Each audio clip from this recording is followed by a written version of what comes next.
बाद कहानी 20 साल आगे चली जाती है। अब हम देखते हैं कि बोस्टन शहर में जगह जगह पर क्वारंटाइन जोन बने हुए हैं। एक लड़की इस क्वारंटाइन जोन की तरफ लड़खड़ाती हुई सी आ रही होती है और रास्ते में ही वो बेहोश सी होकर गिर जाती है। वो सोल्जर उसे व्हील चेयर पर बिठाकर एक लेडी सोल्जर के पास लेकर जाते हैं। वो सोल्जर उस बच्ची से उसका नाम और उसके पैर में लगे जख्म के बारे में पूछती है, लेकिन वो बच्ची उसे कुछ जवाब नहीं देती। तभी दूसरा सोल्जर उसका चेकअप करता है। फिर सोल्जर उससे बोलती है कि क्या उसे भूख लगी है। वो हाँ में जवाब दे देती है। सोल्जर बोलती है कि इस इंजेक्शन के बाद वो उसे खाना, कपड़े और खेलने के लिए उसे नए नए खिलौने भी देंगे और उसे वो इंजेक्शन लगा दिया जाता है। इसके बाद हम देखते हैं कि क्वारंटाइन जोन में सभी को कुछ ना कुछ काम दिया जाता है। यह काम उनको फेडरा एजेंसी ने दिया हुआ है, जो कि क्वारंटाइन जोन के बाद बना दी गई थी। फेडरा का मतलब फेडरल डिसास्टर रेस्पॉन्स एजेंसी है।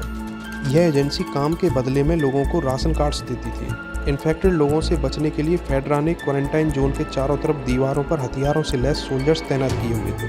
कोई भी व्यक्ति अगर यहाँ पर नियमों का पालन नहीं करता था तो उसे कड़ी से कड़ी सजा दी जाती थी, जिसमें कि मौत की सजा भी शामिल थी। Soldiers time to time infected लोगों की जाँच करते रहते थे और जो भी इन्फेक्टेड मिलता था उसे मारकर जला दिया जाता था। यहाँ भी कुछ वर्कर मरे हुए इन्फेक्टेड लोगों को जलाने का काम कर रहे थे, जिनमें सारा के पिता जोल भी थे। तभी एक महिला वर्कर एक डेड बॉडी को देखकर कांप जाती है, क्योंकि यह एक छोटी सी बच्ची थी और यह छोटी बच्ची और कोई नहीं बल्कि अभी अभी क्वारंटाइन जोन में आई हुई वही लड़की थी जिसे इंजेक्शन दिया गया था। और यह इंजेक्शन जहर का इंजेक्शन था, क्योंकि वह लड़की इन्फेक्टेड थी। जोल इस लड़की को उठाकर अब आग के हवाले कर देता है। अब हम देखते हैं कि जोल यहाँ इस काम से अलग स्मगलिंग का काम भी किया करता था। वो एक सोल्जर को कुछ ड्रग्स देता है और बदले में राशन कार्ड्स ले लेता है। जोल का भाई टॉमी कई दिनों से लापता है और जोल को उसे ढूंढने के लिए गाड़ी की ज़रूरत है, लेकिन क्वारंटाइन जोन में गाड़ियाँ सिर्फ फेडरा के पास ही हैं। तो जोल उस सोल्जर से अपनी गाड़ी के बारे में पूछता है।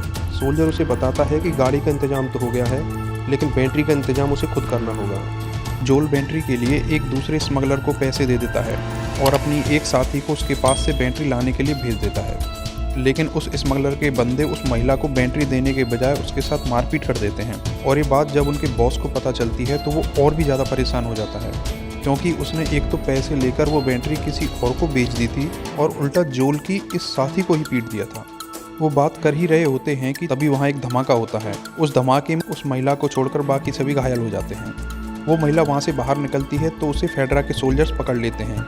वो उसे फायरफ्लाई ग्रुप का मेंबर समझते हैं। फायरफ्लाई ग्रुप ये एक ऐसा बागी लोगों का ग्रुप है जो यहाँ लोकतंत्र स्थापित करना चाहते हैं। फेडरा और फायरफ्लाई के बीच भिड़ंत अक्सर होती रहती है। इसी के चलते सोल्जर्स ने इस महिला को गिरफ्तार कर लिया था। अब अगले सीन में हम देखते हैं कि फायरफ्लाई ग्रुप के लोगों ने एक छोटी सी लड़की को गिरफ्तार कर लिया था, जिसके ऊपर वो कुछ रिसर्च कर रहे होते हैं। यह ग्रुप इस बीमारी के क्योर पर रिसर्च कर रहा था। एक साइंटिस्ट उस लड़की से डेली रूटीन के क्वेश्चंस पूछती है। वो लड़की उसे गुस्से में सारे जवाब देती है। वो उनसे उसे छोड़ने की चेतावनी देती है कि अगर उन्होंने ऐसा नहीं किया तो फेडरा के सोल्जर्स उन लोगों को नहीं छोड़ेंगे। इधर जोल रेडियो स्टेशन पर जाता है, क्योंकि अब यहाँ फ़ोन, लेटर्स या इंटरनेट जैसा कुछ नहीं है। लोग अब कुछ राशन कार्ड्स के बदले में ही अपना मैसेज रेडियो से अपने मिलने वालों को भेज सकते थे। वो बंदा जोल को बताता है कि पहले तो टॉमी का 1-2 दिन में रिप्लाई आ जाता था, किंतु इस बार 3 हफ्ते से ज़्यादा होने को है, लेकिन उसने टावर से अभी तक कोई जवाब नहीं दिया है। जोल उससे उस टावर के बारे में पूछता है तो वह व्यक्ति उसे बताता है कि उसे एग्जैक्ट उस जगह के बारे में नहीं पता है और वहाँ जाना मौत के मुँह में जाने के बराबर है, क्योंकि क्वारंटाइन जोन के बाहर कहीं भी ज़ॉम्बी हो सकते हैं। जोल वहाँ से अपने घर चला जाता है और जाकर सो जाता है। वो महिला भी पुलिस स्टेशन से छूटकर आकर सो जाती है। मॉर्निंग में जोल उससे उसके चेहरे पर लगी चोटों के बारे में पूछता है तो वो उसे कल की सारी बातें बता देती है। वो जोल को बताती है कि रॉबर्ट ने उनकी वो बैटरी किसी और को बेच दी है, लेकिन जोल उसे बताता है कि बैटरी की बहुत सख्त ज़रूरत है। अगर उसे जल्दी ही बैटरी नहीं मिली तो वो टॉमी को नहीं ढूंढ पाएगा, वो बाहर मर जाएगा। टेस उसे शांत करते हुए बोलती है कि रॉबर्ट उससे घबराया हुआ है, वो उसे ढूंढकर उससे अपना पैसा या बैटरी वापस ले लेंगे, वरना जिसे उसने बैटरी दी है हम उससे वापस ले लेंगे, फिर वो टॉमी को मिलकर ढूंढ लेंगे। उधर फायरफ्लाई ग्रुप के अड्डे पर हम देखते हैं कि इनकी कमांडर मार्लिन उन्हें पश्चिम में उनके दूसरे ठिकाने पर उस लड़की वेरोनिका को सही सलामत पहुंचाने का ऑर्डर देती है। वो अपनी जूनियर को एक कागज़ देती है जिसमें लिखा होता है कि वो लड़की उनके लिए क्यों इतनी ज़्यादा मायने रखती है। इधर टेस एक खबरी से कुछ कार्ड्स के बदले में उस जगह का पता लगा लेती है जहाँ रॉबर्ट की उन लोगों से बैटरी को लेकर डील होने वाली है। फिर मार्लिन इधर वेरोनिका के पास आती है और उसे जंजीर से आज़ाद कर देती है। वो वेरोनिका को बताती है कि तुम्हारा रियल नेम एमी है। उसी ने उसे फेडरल एजेंसी को दिया था जिससे कि वो वहाँ सुरक्षित रह सके। वेरोनिका मार्लिन से पूछती है कि क्या वो अब यहाँ से जा सकती है, तो मार्लिन उसे मना कर देती है। वेरोनिका उससे पूछती है कि वो उसे आज़ाद क्यों नहीं कर सकते, तो मार्लिन उसे बताती है कि उसे एक बहुत बड़े पर्पज़ के लिए बंदी बनाया हुआ है जिसे वो सोच भी नहीं सकती, और वो आज रात उसे लेकर यहाँ से निकलेंगे, और उसे वो पर्पज़ बता देती है। नेक्स्ट सीन में हम देखते हैं कि हे मार्केट एक्सिस 838 में टेस और जोल उस बताए हुए पते का पीछा करते हुए वहां पहुंच जाते हैं। वहां टेस एक दीवार पर एक ज़ॉम्बी को चिपका हुआ देख बहुत डर जाती है, क्योंकि यह महामारी कॉर्डिसेप्स फंगस की वजह से ही फैली थी, जिसका जिक्र शुरुआत में उस टॉक शो में वैज्ञानिक ने किया था। उसकी बात वो सच साबित हुई। अब दोनों आगे बढ़ते हैं तो देखते हैं कि एक गेट से एक ताज़ा खून बह रहा था। वो दोनों अलर्ट हो जाते हैं। वो अंदर जाकर देखते हैं कि रॉबर्ट और उसकी बाकी स्मगलर्स को किसी ने मार दिया है। वहीं पर उन्हें वो बैटरी भी मिल जाती है जिसे रॉबर्ट बेचने वाला था, लेकिन वो ख़राब थी। उसके बावजूद भी उसे वो दोबारा बेचकर ज़्यादा पैसा कमाना चाहता था। तभी उन्हें कुछ आवाज़ सुनाई देती है। वो उस आवाज़ का पीछा करते हुए वहाँ जाते हैं तो देखते हैं कि वहाँ मार्लिन और उसकी जूनियर थी कि तभी जोल पर वेरोनिका चाकू से हमला करती है, लेकिन जोल उसे नीचे गिराकर गन पॉइंट पर ले लेता है। तभी मार्लिन जोल को उसका नाम लेकर बुलाती है। यहाँ में पता चलता है कि वो दोनों एक दूसरे को जानते हैं और रॉबर्ट जोल को चीट करके उनको बैटरी बेचने वाला था। जोल मार्लिन से पूछता है कि उसे बैटरी की ज़रूरत क्यों थी, तो वो उसे बताती है कि उसका भाई टॉमी भी उसके लिए ही काम करता था।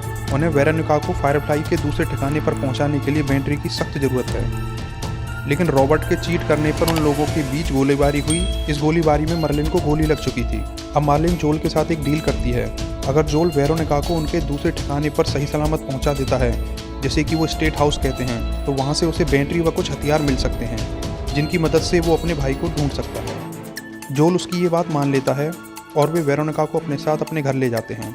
वहाँ वेरोनिका रेडियो के पास रखी हुई एक म्यूज़िक बुक को उठाती है जिसमें कि कुछ कोड वर्ड लिखे होते हैं जो रेडियो सिग्नल के थे, जिसमें बी का मतलब बिल और एफ का मतलब फ्रैंक था, जिनका जिक्र सीरीज में आगे होगा।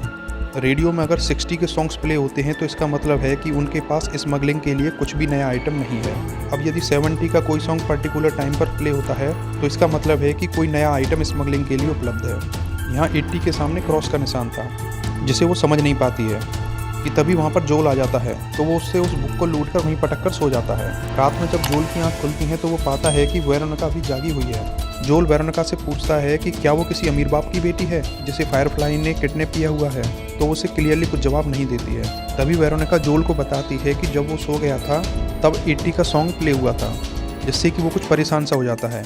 लेकिन इधर हमें पता चलता है कि वेरोनिका ने उस कोड का पता लगाने के लिए उससे झूठ बोला था। वो समझ चुकी थी कि 80 के सॉन्ग प्ले होने का मतलब किसी परेशानी की तरफ था कि तभी अचानक वहाँ टेस आ जाती है। वो उनको बोलती है कि उनके निकलने का टाइम आ गया है। वो लोग फेडरा की नज़रों से बचते बचाते क्वारंटाइन जोन से बाहर निकल रहे होते हैं। यहाँ चारों तरफ बहुत टाइट सिक्योरिटी होती है। वो क्वारंटाइन जोन से बाहर निकलने वाले ही होते हैं कि तभी एक सोल्जर की नज़र उन पर पड़ जाती है। यह वही सोल्जर होता है जिसे जोल ड्रग्स दिया करता था। जोल उसे कुछ कार्ड्स और ड्रग्स के बदले में छोड़ने के लिए कहता है, लेकिन उन्हें घुटनों के बल बैठने के लिए बोल देता है। वो उन्हें एक डिवाइस से चेक करता है। टेस और जोल को चेक करने के बाद वह जैसे ही वेरोनिका को चेक करने वाला होता है कि तभी वेरोनिका अपना चाकू निकालकर उसके पैर में घोंप देती है। इससे वो सोल्जर और भी गुस्से में आ जाता है कि तभी जोल को वो सोल्जर याद आ जाता है जिसने उसकी बेटी को मार दिया था। वो सोल्जर पर झपट पड़ता है और अपने मुक्कों से ही उसे मार देता है। तभी टेस की नज़र उस जांच करने वाली डिवाइस पर जाती है जो यह बता रही थी कि वेरोनिका इन्फेक्टेड है। वो डर जाते हैं, लेकिन वेरोनिका उन्हें बताती है कि यह घाव 3 हफ्ते पुराना है, जबकि कोई भी व्यक्ति ज़ॉम्बी के काटने के 1 दिन के बाद जिंदा नहीं रह सकता। वो कहती है कि अगर वो यहाँ से जल्दी नहीं निकले तो फेडरल एजेंसी उन्हें पकड़ लेगी। इसके बाद जोल उस सोल्जर की गन उठा लेता है और वो लोग वहाँ से बाहर निकलने लगते हैं। यहाँ एक वार्निंग साइन बोर्ड लगा रहता है जिसका मतलब था कि बाहर खतरा है। Thanks for watching the video, friends. Here first episode ends. PLZ like and subscribe the channel. And if you love this video, PLZ share it. For more video of this series, PLZ comment for next part. Love you guys for love and supports.